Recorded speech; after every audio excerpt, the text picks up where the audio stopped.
चर्चा करी थी, 4 प्रकार के व्यक्ति किसी भी कीमत में क्या चाहिए, प्रसन्नता चाहिए। और दूसरे प्रकार का व्यक्ति प्रसन्नता के साथ प्रेम चाहिए, और तीसरे प्रकार का प्रसन्नता भी चाहिए, प्रेम भी चाहिए और पुण्य भी चाहिए, और चौथा प्रकार का व्यक्ति प्रसन्नता भी चाहिए, प्रेम भी चाहिए, पुण्य भी चाहिए और परमात्मा भी चाहिए। इस पर अपनी बात थी और मैंने कहा था जिनको परमात्मा चाहिए उनको क्या करना होगा, परमात्मा अगर पाना है और अगर परमात्मा से अगर आपको वास्ता रखना है तो जो अनंत करुणा के सागर वात्सल्य के धनी अनंत चतुष्टय के धारक 18 दोषों से रहित एक परमात्मा को अगर आप हृदय में विराजमान करना चाहते हो, मृत्यु के पश्चात भी अगले जन्म भी अगर साक्षात परमात्मा का अब वो सानिध्य और वो सद्भाग्य यदि आप आरक्षित करना चाहते हो तो उसके लिए सिर्फ एक ही चीज चाहिए, वो चाहिए सद्गुण। और जिसके पास सद्गुण होते हैं निश्चित मानना उसके पास परमात्मा होते हैं। और सद्गुण पर अगर कोई ढाबा बोलने वाला होता है तो वो होता है क्रोध। इसलिए उस क्रोध को हमें छोड़ना होगा। और कल का वो क्रीम कोटेशन था कि क्रोध विनाशक है, क्रोध विनाशक अवश्य है और प्रभावक भी है, परंतु पुण्य का अभावक है। ये वाली बात बोली थी। और मैंने एक ही बात आपके बीच में बोली थी कि पुण्य की पूंजी ना हो, क्या बोली थी कल की बात, कि पुण्य की पूंजी ना हो तो क्रोध के आचरण में सफलता कदापि नहीं मिल सकती है। आज क्रोध सफल हो रहा है, आपके पास पुण्य है, पुण्य आत्मा का क्रोध ही फलता है, ध्यान रखना। पापी आत्मा का क्रोध नहीं फलता है। आपके पास पुण्य, उसका दुरुपयोग नहीं कर तो बहुत अच्छी बात है। और अंत में आपसे एक बात बोली थी कि क्रोध करने के कारण भले कितने ही सच्चे हो फिर भी क्रोध का परिणाम अच्छा नहीं होता, ये सदा ध्यान रखना, इसको भूलना कभी न। और कल मैंने ही आपको भूमिका बनाई दी थी कि मैं कल आपसे ये क्या बात करने जा रहा हूं। मैं बोल रहा हूं हमें क्रोध नहीं छोड़ना, हम क्रोध छोड़ भी नहीं पाएंगे। शुरू से एक ही बात पर मैं आपसे बोल रहा हूं, लेकिन अब मैं आपसे बोल रहा हूं कि क्रोध मत छोड़ो, कोई बात नहीं, लेकिन आज का प्रवचन ध्यान से सुनना। क्रोध मत छोड़ो कोई बात नहीं, लेकिन किन्हीं स्थानों पर आपको क्रोध को छोड़ना ही होगा। अगर आप क्रोध नहीं छोड़ोगे तो निश्चित मान के चलना कि क्रोध आपकी जान ले लेगा। कहां कहां पर क्रोध नहीं करना है, आज उसकी चर्चा मैं आपसे कर रहा हूं।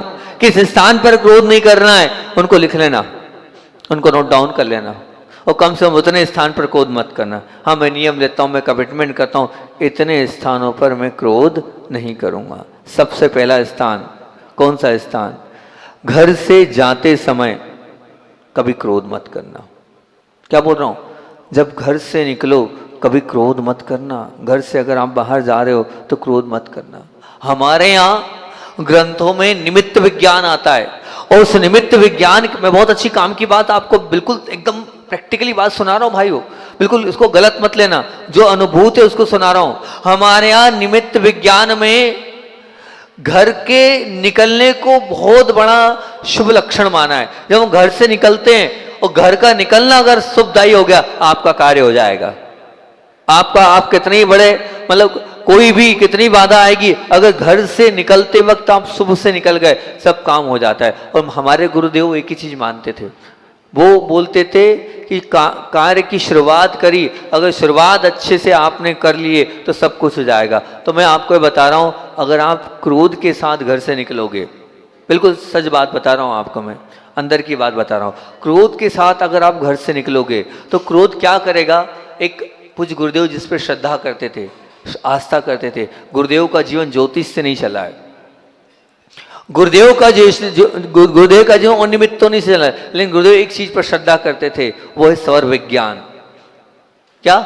स्वर विज्ञान। हमारी दोनों नाकों से छिद्रों से जो स्वर चलता है उसको लेफ्ट और राइट, तो उससे भी अंदर एक चीज होती है, उसमें 5 तत्व चलते हैं, पृथ्वी तत्व, जल तत्व, अग्नि तत्व, वायु तत्व और आकाश तत्व। ये 5 तत्व होते हैं। और ये 5 तत्व, ध्यान से सुनो, बहुत काम की बात बता रहा हूं, ये 5 तत्व होते हैं। इन 5 तत्वों में ध्यान रखना, अगर आप पृथ्वी और जल तत्व, जल में करोगे तो कार्य शीघ्र होगा, पृथ्वी में करोगे तो कार्य होगा, बहुत अच्छे से होगा, पर समय में थोड़ा समय लेगा। लेकिन ध्यान रखना, अगर अग्नि तत्व आपका उस वक्त चल रहा है तो आप 3 काल में जो कार्य करोगे वो कार्य आपका सक्सेस होगा ही नहीं, 3 काल में नहीं होगा। ये मान के चलना, वो कार्य आप कितना भी प्रयास कर लो वो आपका फेल होगा। और जब जब आप क्रोध करते हो तब तब अंदर से गर्मी बढ़ती है, अंदर से जब गर्मी बढ़ती है तो अग्नि तत्व चलता है, तब तब अग्नि तत्व चलता है। और अग्नि तत्व चलेगा, काम खत्म, खलास काम आपका, आपका काम होगा ही नहीं, 3 काल में नहीं होगा। अनुभूत करके देख लेना आप, एक बार गुस्सा करके क्रोध से निकलना, वो 10-5 मिनट का आपका तेज गुस्सा होगा, और फिर कार्य करके देखना, आपका कार्य सफल नहीं होगा। अगर आप कार्य सफल करना चाहते हो, घर से निकलते वक्त का सगुन देखकर निकलना। घर से निकलते वक्त 3 काल में गलती मत करना कि मैं गुस्सा करके निकलूं। अगर आप गुस्सा करके निकलोगे, निश्चित वो अग्नि तत्व चलेगा, उस अग्नि तत्व के माध्यम, इसको आप एक बात ध्यान रखना, पूज्य गुरुदेव ने अपने जीवन में कोई भी चीज़ अपनाई है तो बहुत अनुभव करके अपनाई है। उन्होंने अगर स्वर विज्ञान को महत्व दिया है, ज्योतिष को सबको एक तरफ रखा, निमित्त ज्ञान को एक तरफ रखा है, वो किसी चीज़ को नहीं मानते थे। मैं आपको घटना बता रहा हूँ, तब मेरा मतलब, मैं वैसे गुरुजी से कभी भी जो है वाद विवाद नहीं करता हूँ, पर कभी कभी मैं गुरुजी से भी तेज आवाज़ में बात कर लेता था, कभी कभी। पर एक बार की घटना है, तब मैंने बहुत तेज, मुझे आज भी दुख है उस चीज़ का कि मैंने गुरुजी से इतनी तेज आवाज़ में क्यों बात कर ली, क्योंकि प्रकरण ही ऐसा था कि गुरुदेव ने ऐसे समय दीक्षा देने का मन बनाया जो बिल्कुल बिल्कुल गलत था। उस समय गुरुदेव को दीक्षा नहीं देनी चाहिए, उस समय दीक्षा दे रहे थे। चतुर्थी रिक्ता तिथि मृत्यु योग, मैं रामटेक में दीक्षा देने को तैयार हो गए गुरुजी। मैं कोई की हिम्मत नहीं गुरुदेव के सामने बोले जाकर के, अच्छा इस दिन दीक्षा मत दो आप, पूरा ज्योतिष, अब मैं ज्योतिष के अंदर उतरा हुआ हूँ तो मुझे मालूम है कौन सा योग, कौन सा मुहूर्त, कौन सा क्या, और कोई ने कहा। और मैंने आचार्य श्री से जाके बोल दिया, आचार्य श्री जी आप ये गलत कर रहे हो, आप नहीं समझ रहे, 25 लोगों की दीक्षा होनी है, 25 लोगों का जीवन टिका हुआ है। आपसे मैं बार बार निवेदन कर रहा हूँ, पंचमी को दे लो, क्या बात है, छठ को दे लो, कल इतना सुंदर मुहूर्त आ रहा है पंचमी का, आप उस पर दे लो ना। चतुर्थी को क्यों, आपके निस्सिम सागर जी की दीक्षा के समय की बात बता रहा हूँ रामटेक में, आप चतुर्थी को ही क्यों दे रहे हो दीक्षा? मेरा बार बार आपसे आवेदन है, निवेदन है। आचार्य श्री जी ने कुछ नहीं सुना, गलत बात है आचार्य श्री जी, आप मनमानी करते हो, आपको कुछ तो मानना चाहिए शास्त्रों को। तब आचार्य श्री ने मुस्कुराते हुए कहा, मेरे ज्ञान सागर जी ने मुझे स्वर विज्ञान दिया, तुम चिंता नहीं करो, ठीक है ना, विकल्प नहीं करो, तुम्हारे ज्योतिष को एक तरफ रखो, तुम्हारे ज्योतिष को एक तरफ रखो। ये गुरुदेव के शब्द थे, उनने तो, मैं तो बहुत तेज आवाज़ में गुरुजी से बोल के आया था, आचार्य श्री ने इतनी बात बोली, तभी मैंने ये कहा सबका महत्व होता है, आचार्य श्री स्वीकार नहीं कर रहे हैं, किसी की मान नहीं रहे हैं। आज 25 लोगों का जीवन है, मृत्यु योग चल रहा है, चतुर्थी रिक्ता तिथि है, स्पष्ट निषेध आगम ग्रंथों में लिखा है, रिक्ता तिथि को दीक्षा मत देना, रिक्ता तिथि को दीक्षा मत देना, चतुर्थी, नवमी, 14 को दीक्षा नहीं दी जाती है। और गुरुदेव ने रिक्ता में दीक्षा दी, और आज देख लो 25 से के हर साधु प्रभावना कर रहे हैं। क्या कम प्रभावना कर रहे हैं हमारे निस्सिम सागर जी, बताओ, क्या कम प्रभाव कर रहे हैं और दूसरे साधु कर रहे हैं? बस उनको उनके स्वर पर विश्वास था, जब वो उठे थे उनका स्वर अच्छा था, जब उनने पहला कदम रखा अपने पार्टी से तब उनका स्वर अच्छा था, बस बात खत्म। उन्होंने अपने स्वर को देखा, बाकी दुनिया के सब एक तरफ बासु रख दिए। तो वो गुरुदेव स्वर पर विश्वास करते थे, और स्वर के अंदर तत्व वो हम नहीं पहचान पाते, तत्व बहुत गहरी चीज है। लेकिन मैं आपको बता तो रहा हूं कि आप जब जब गुस्सा करोगे आपका अग्नि तत्व चलेगा, ये लिख लो, फैक्ट है ये। और अग्नि तत्व चलेगा और आप कोई काम करोगे आपका कार्य होना ही नहीं, कितना ही कर लेना वो कार्य सक्सेस नहीं होगा। इसलिए कोई भी शुभ कार्य करो उसके पहले गुस्सा मत करना, बिल्कुल मन की प्रशंसा होनी चाहिए। मन प्रशस्त, मैंने पिछली बार वहाँ बोला था ना पार्श्वनाथ मंदिर में, कि मैंने एक ज्योतिषाचार्य से कहा कि मुझे मुहूर्त चाहिए, तो उन्होंने एक ही बात बोली, दुनिया के मुहूर्त आप निकालते हो, पंचांग वाले आपसे आके मिलते हो और आप मुझसे मुहूर्त मांग रहे हो। मैंने कहा मैं फेल हो चुका हूँ, बहुत बार मैंने प्रयास किया और मैं एक कार्य को नहीं कर पा रहा हूँ। तो उन्होंने एक ही बात बोली थी कि जब मन की प्रशंसा हो, जब मन में खूब अंदर से अहोभाव हो रहा हो, आप उस समय कर लेना, मृत्यु योग में करोगे तब भी कार्य हो जाएगा। वही बात आपको बोलने जा रहा हूं, घर से निकलते वक्त क्रोध 3 काल में मत करना, त्याग कर देना कि मैं जब घर से निकलूंगा तब क्रोध नहीं करूंगा, बस इसका नियम ले लेना आप। मैं जितना बोल रहा हूं पूरे से क्रोध का त्याग मैं नहीं करूंगा, ना करा पाऊंगा, ना आप करोगे, लेकिन जितना बोल रहा हूं उतना करते जाना कि जब मैं घर से बाहर निकलूं तब मैं क्रोध से आवेशित होकर नहीं निकलूंगा, क्रोध करके गुस्सा करके घर से बाहर नहीं होऊंगा। मेरा पहला कदम प्रसन्नता की मुद्रा में निकलेगा, मेरा पहला कदम अहो भाव के साथ निकलेगा और गदगद भाव से निकलेगा। आपके सब कार्य सफल होते चले जाएंगे, निश्चित मान के। कोई ज्योतिष को मत देखना, आप अपने आप नहीं आता स्वर विज्ञान मत करो, कोई बाधा नहीं, बहुत गहरी चीज़ है स्वर विज्ञान। मैं मानता हूँ योगियों का काम है वो स्वर विज्ञान पकड़ पाना, लेकिन जो मोटी मोटी चीज़ें वो तो मत करो।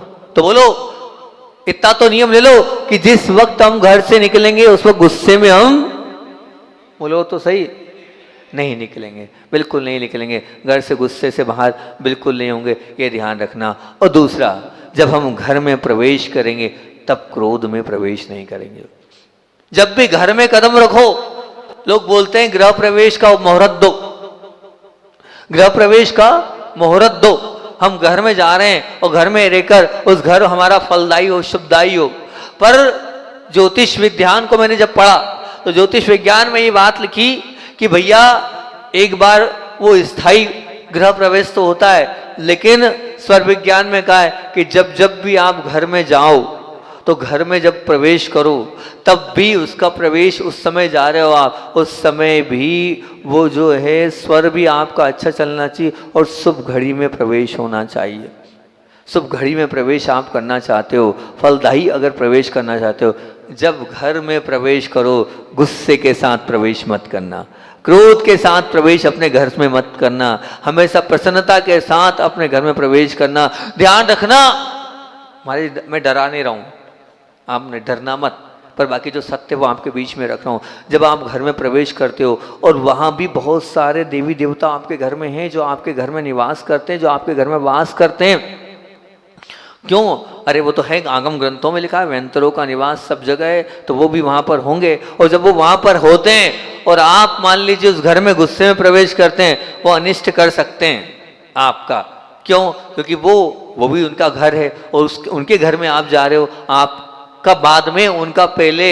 आपकी उम्र 50 साल 100 साल है, उनकी उम्र कितनी है? सागरों में है। उनकी उम्र कितनी है? सागरों में उम्र है, उनका स्थान पुराना है। अब उनका स्थान पुराना है तो उनके लिए वो तो सब कुछ है, और आप प्रवेश कर रहे हो और फिर गुस्से में क्रोध में अपने घर में प्रवेश कर रहे हो, ध्यान रखना वो भी तिरछी निगाह कर देंगे आप पर और फिर आप रोओगे। इसलिए घर में जब प्रवेश करो, तो गृह प्रवेश का ही सब कुछ नहीं होता है। जब जब हम घर में प्रवेश करें उस प्रवेश के समय चेहरे पर मुस्कुराहट हो, चेहरे पर प्रसन्नता हो, चेहरे पर अंदर से अहो भाव, आदर भाव हो, तो निश्चित मान के चलना आपका प्रवेश शुभ फलदायी होगा। देखो जितनी बातें बोल रहा हूँ ना, सब साइंटिफिक बोल रहा हूँ, मैं हवा में तीर नहीं मान रहा हूँ, मैं फेंका फाकी नहीं कर रहा हूँ आपके साथ, बिल्कुल एकदम अच्छी बात और जो अनुभूत बात है वो आपके बीच में रख रहा हूँ मैं। इसलिए अनुभूत बात बोल रहा हूँ मैं कि एक व्यक्ति बड़े क्रोध के साथ घर में प्रवेश किया। अब क्रोध तो था कहाँ का? दुकान का, ऑफिस का, बाहर का क्रोध था। उस क्रोध को लेके घर में प्रवेश किया, घर में प्रवेश किया, उस क्रोध के माहौल में अंदर आया, वहाँ भी उसने क्रोध किया, क्रोध तो हुआ। उस क्रोध के माध्यम से क्या हुआ? अपमानना। क्या हुआ? आपको सुनने में डरा नहीं रहा हूँ, लेकिन आपको बता रहा हूँ, क्रोध तो किया, उस क्रोध में आया, क्रोध भी हुआ और अंदर आया। अंदर आने के बाद, हालांकि ये नहीं कि उस क्रोध के कारण ही वो घटा होगा, लेकिन बता रहा हूँ कि कैसे अशुभ चरण पड़ते हैं, उस अशुभ चरण से कैसा वहाँ पर वो होता है। वो आया और क्रोध के बाद आया और फोन आया। क्या आया? बोले आपकी दुकान में आग लग गई है और आपकी दुकान स्वाह हो गई है, आपकी दुकान स्वाह हो गई। इधर घर में चरण रखे गुस्से गुस्से में और उधर दुकान में आग लगी। मैं ये नहीं बोल रहा इससे ही लग सकती, पर बता रहा हूं एक बात आपको। आवेशित व्यक्ति था, क्रोध में व्यक्ति था, प्रवेश किया, उस प्रवेश में कितना नुकसान हुआ। तो प्रवेश का महत्व है हमारे यहाँ। क्यों ज्योतिष में प्रवेश का महत्व दिया है, गृह प्रवेश का महत्व है ना। आगे पीछे घूम रहा है कौन? हमारा वो अखिलेश महाराज, हमें ज्योतिषाचार्य समझ रखा है क्या? घर का मुहूर्त दे दो हमको। तो इसका अपने आप में क्या महत्व है, ये मान के चलना। घर प्रवेश को ऐसा मत मानना, लेकिन वो स्थायी नहीं, आपको प्रतिदिन का प्रवेश मानना चाहिए। अब जब जब भी प्रवेश करो, शुभ फल में और शुभ नक्षत्र में और शुभ योग में अगर आप प्रवेश करोगे तो वो प्रवेश शुभ फलदायी होगा। इसलिए नियम लो। क्या नियम लो? कि जब हम घर में प्रवेश करेंगे तब हम क्रोध के साथ प्रवेश नहीं करेंगे। जब हम घर से निकलेंगे तो क्रोध के साथ नहीं निकलेंगे। नहीं ले रहे हो नियम? बोलो तो, ले रहे हो ना? बिल्कुल, चेहरे पर मुस्कुराहट हो, उसके बाद भगवान का नाम लेते हुए आप घर से निकलते हैं। सैकड़ों बीमारियों का कारण है क्या? गुस्से में किया गया भोजन। वो जो गुस्से में जो आपने भोजन किया है, कहते हैं अगर क्रोध में आपने भोजन किया है तो जो रस निकलना चाहिए वो रस नहीं निकलते हैं, जो भोजन पचना चाहिए भोजन नहीं पचता है, जहाँ पर खून पहुँचना चाहिए, कहते हैं भोजन करते वक्त खून शांत रहना चाहिए। क्यों? ब्लड नहीं, जहाँ पानी पहुँचना चाहिए वहाँ ब्लड पहुँच जाएगा तो स्थिति खराब हो जाती है। क्योंकि आप गुस्सा करते हो तो गुस्सा करते वक्त ब्लड जो है बहुत पतला हो जाता है, बहुत पतला हो जाता है। शरीर की गर्मी बढ़ती है, वो ब्लड जो है उसमें एक ऐसा तत्व घुलता है, उस तत्व उस हार्मोन्स के कारण वो तत्व वो खून पतला हो जाता है। अब जो पानी पीते वक्त, अब पानी पीना है जहाँ हमारे कहना चाहिए एक एक नसों में पानी पहुँचना चाहिए, एक एक जहाँ ऑर्गन्स में पानी पहुँचना चाहिए वहाँ खून पहुँचने लगता है, तभी तो बीमारियाँ होती हैगी। और काहे के लिए बीमारी होती है? तो माताओं बहनों, इतना नियम नहीं ले सकती हूँ, मेरी जितनी भी माँ बैठी यहाँ पर ले लेगी क्या? इतना ले लो, इतना सा छोटा सा नियम। क्या नियम लेना है? क्या नियम लेना है? जब कोई खा रहा है, जब गुस्सा नहीं दिलाना है, ठीक है ना? तो कोई गुस्सा कर रहा है तो उसको खुश करना है। देखो पुरुष वर्ग ताली बजा रहे हैं, देखो पुरुष वर्ग कितने प्रसन्न है, वो सब ताली बजा रहे हैं मेरी इस बात को लेके कि हाँ बहुत बढ़िया कर दिया महाराज, ये बहुत चोखा काम कर दिया आपने, कम से कम ये मामला अच्छा हो गया। और मैं भी आपसे इतना ही बोल रहा हूँ, कम से कम आप भी इतना ध्यान रखो कि खाएंगे तो अच्छे मन से खाएंगे, गुस्से के साथ और क्रोध के साथ अपने भोजन को हम अंदर नहीं करेंगे। हो सकता है नहीं हो सकता? बोलो तो हाँ या ना। हो जाएगा? बहुत अच्छा। दीपक भैया ने एक निवेदन किया सुबह से, हम 10-15 मिनट सुबह सुबह जो है अपनी बात को रखते हैं। तो दीपक भैया बोले महाराज बहुत हो गया, क्रोध नेगेटिव मत बोलो, आप तो बंद कर दो, कोई नया विषय ले लो। आप लोग क्या चाहते हो? मैंने हाथ उठवा लूंगा अगर लोग मना कर देंगे क्रोध का विषय बंद कर दो तो मेरा क्या है, मैं तो दूसरा विषय। आप लोगों को विषय अच्छा नहीं लग रहा मेरा, बंद करना है क्या? ये दीपक भैया पीछे पड़े, बंद कर दो। है नहीं करना ना? मैं अखिलेश से पूछा तू आ नहीं रहा, क्या बात है? बंद कर दो विषय, दूसरा चालू कर दो, मेरे पास सैकड़ों विषय है। बोलो बंद करना है क्या? नहीं करना? अच्छा लग रहा है? हाँ तो दीपक वैसे बात कर लेना, फिर क्या करना है? तो अरे समय अपना हो जाता है, अभी तो मेरे बहुत सारे बिंदु हैं, अभी मैंने सिर्फ 3 बिंदु दिए, अभी 3-4 बिंदु और दूंगा। कहाँ कहाँ पर क्रोध नहीं करना? पहला बिंदु क्या दिया? घर से जाते समय क्रोध नहीं करना। दूसरा बिंदु दिया घर में आते समय क्रोध नहीं करना। और तीसरा बिंदु दिया है, याद रखना सब भैया चिंतन के बिंदु ऐसे ही नहीं है, है ना? और तीसरा बिंदु दिया है कि भोजन करते समय क्रोध मत करना। अब कल और बताऊंगा कब कब क्रोध नहीं करना है आपको। समय तो हो रहा है, पूज्य गुरुदेव का संस्मरण छोटा सा सुनाकर अपनी बात को विराम दूंगा। पूज्य गुरुदेव का बिहार सोनागिरी की ओर हो रहा था और इसी बीच में बिहार करते हुए अष्टगे परिवार आ गए, मतलब मल्ली सागर जी और माता श्रीमंती वो सब आ गए। और आचार्य धर्म सागर जी महाराज जी के संग में उनकी दीक्षा होनी थी। उनके संघ का सिद्धांत था कि दीक्षा के समय जो है वो शिखर जी की वंदना के लिए जाया जाता है। तो जा रहे थे, गाड़ी में स्थान नहीं था, दूसरी गाड़ी करी गई, उसमें 1-2 लोग और बैठे थे। और आचार्य श्री से जो समय सागर जी, जो अनंत भैया और शांतिनाथ भैया हैं, उन दोनों ने निवेदन किया। क्या निवेदन किया? कि हम भी चले जाएं क्या शिखर जी? तो आचार्य श्री जी ने इतनी सी बात बोली, बोले फिर वहीं रह जाना। क्या बोला? वहीं रह जाना। अब इसमें क्या वहीं रह जाना का तात्पर्य क्या? इतनी तो हिम्मत नहीं कि वहीं रह जाना का क्या तात्पर्य हुआ? अब वो घबराहट में गए नहीं। तो अब सबको ऐसा लगा, बताओ आचार्य ने ऐसा क्यों बोला? शिखर जी जैसा सिद्ध क्षेत्र जाने के लिए हाँ करना चाहिए था। लेकिन आचार्य श्री किसको मानते थे? मैं ये मानता हूँ स्वर विज्ञान को फॉलो अप करते थे। वो स्वर विज्ञान था तब तो वो कुछ कह देते थे। और बताऊंगा आपको, कल याद दिला देना और एक साक्षात उदाहरण स्वर विज्ञान का दूंगा गुरुदेव का।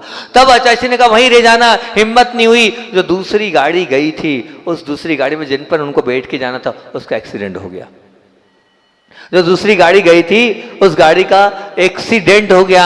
आप विचार करना, अगर वो जाते तो क्या दीक्षा, ना तो दीक्षा देख पाते और ना दीक्षा अटेंड कर पाते, और ना शायद हो सकता है हाथ पे लग जाती तो उनकी खुद की भी दीक्षा नहीं होती है। ऐसे हमारे पूज्य गुरुदेव थे कि दूर तक का उनको सब कुछ दिखता था, तब तो वो सब कुछ बोल देते थे। बोलिए आचार्य विद्यासागर जी महामुनि राज की जय।